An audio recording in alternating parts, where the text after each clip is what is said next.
عليكم اخواتي، مرحبا بكم في هذا الفيديو. وعواشركم مبروكه، تقبل الله منا ومنكم صالح الاعمال. المهم البنات، هاد الخبيزات بالنسبه كيف كتشوفوا البنات راه رطبين جاو زوينين. بالنسبه للعجين، عجنت البنات بشويه ديال الحليب، كاس ديال الحليب، وكملت بالماء دافي، شويه ديال الخميره وشويه ديال السكر وشويه ديال الملحه. وعجنتهم البنات، خليتها كتختمر.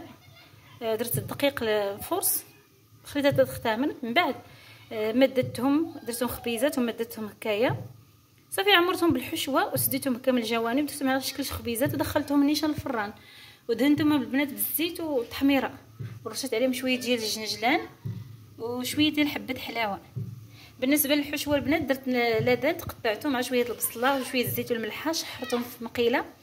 من بعد ما شحرتهم ضفت عليهم خيزو محكوك وشحرته مزيان تا هو معاهم. ومن بعد ما درت التوابل، كلشي توابل معروفه، درت التحميره والحرقوم وشويه سكينجبير والبزار البنات ما درتوش، شويه تحميره، الحرقوم البلدي صافي. مزجتهم مزيان ضفت القزبور ومعدنوس والبنات. ومن بعد ما هي البنات هذه كتبان الحشوه، ما بغيتش نفتحهم دروك لحقاش بغيت نحطهم هكايا مصايبين مجموعين. هي البنات كي كيجيو كتجي العجينه ديالهم رطبه صافي البنات. من بعد ما كملت، من بعد ما شحرتهم كلهم، درت شويه ديال الشعريه الصينيه، عمرتهم ودخلتهم نيشان الفران، ما خليتهمش يختمروا، كيجيو على هذا الشكل.